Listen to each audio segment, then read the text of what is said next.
O mar é imenso, profundo, silencioso, imprevisível, e às vezes ele guarda histórias que nenhum homem consegue decifrar.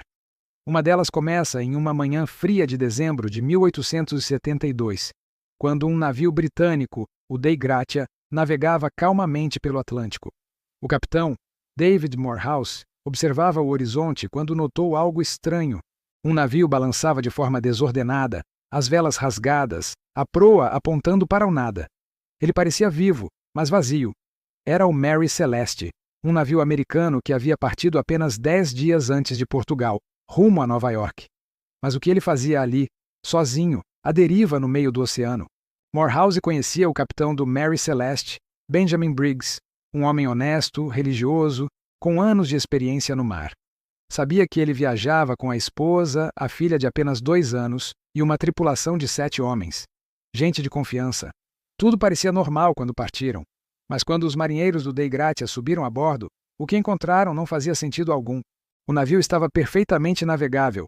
As velas ainda erguidas, a carga intacta, os objetos pessoais de todos ainda lá, as roupas estavam dobradas, o piano da cabine ainda limpo, a comida pronta na mesa, mas não havia ninguém, nenhum corpo, nenhum sinal de luta, nenhum vestígio de pânico. Era como se todos tivessem simplesmente desaparecido. A única coisa que faltava era o bote salva-vidas. E o diário de bordo terminava 9 dias antes, descrevendo o clima calmo e a viagem tranquila. Depois disso, o silêncio. O capitão Morehouse mandou rebocar o Mary Celeste até Gibraltar, onde uma investigação completa foi aberta. Mas o que descobriram só deixou o mistério ainda maior. Não havia indícios de motim. A tripulação era experiente e de confiança. Nada havia sido roubado, o que descartava a hipótese de pirataria. Os barris de álcool que o navio transportava estavam quase todos intactos e eram de um tipo impróprio para consumo. Mesmo assim, alguns peritos notaram que 9 barris estavam vazios. Isso levantou uma nova teoria. E se o álcool tivesse vazado, liberando gases explosivos pelo porão? Talvez o capitão tenha sentido o cheiro forte e ordenado que todos abandonassem o navio, acreditando que ele estava prestes a explodir. Mas se foi isso mesmo, por que ninguém foi encontrado? Nenhum bote, nenhum corpo, nada. O oceano inteiro pareceu engolir a tripulação sem deixar rastros. Com o passar dos anos, muitas outras explicações surgiram. Alguns acreditam que o navio foi atingido por uma onda gigante, uma daquelas paredes de água capazes de engolir tudo em segundos. Outros falam de envenenamento por gases, delírio coletivo ou até ataques de piratas invisíveis. Mas há quem jure que o mistério do Mary Celeste vai muito além da razão. Há marinheiros que dizem ter visto uma névoa espessa cercando o navio antes dele desaparecer.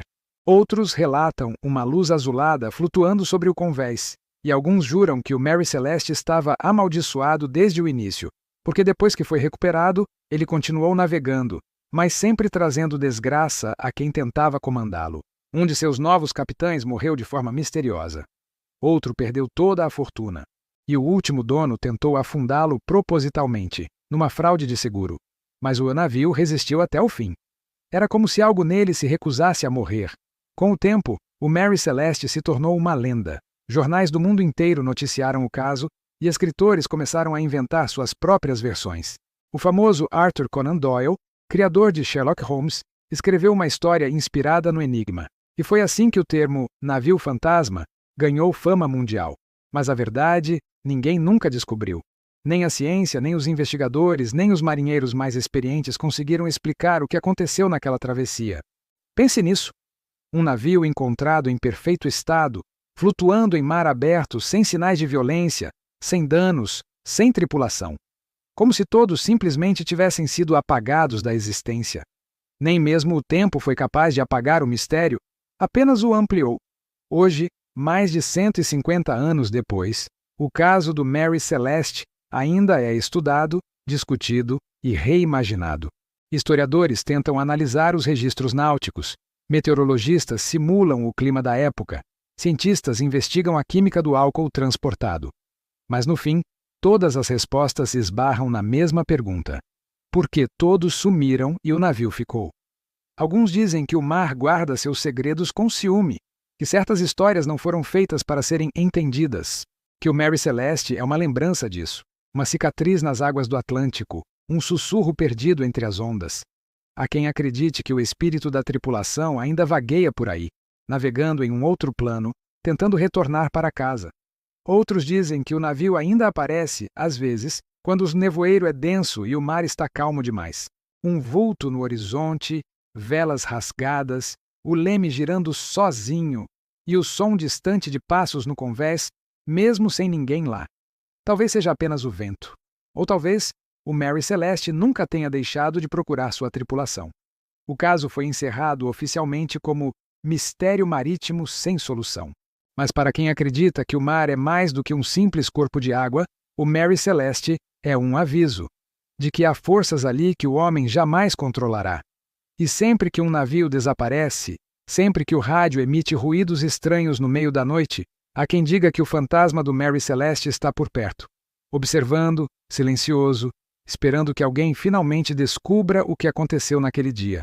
Mas talvez seja melhor nunca saber, porque certos mistérios não estão destinados a serem resolvidos. Estão destinados a nos assombrar.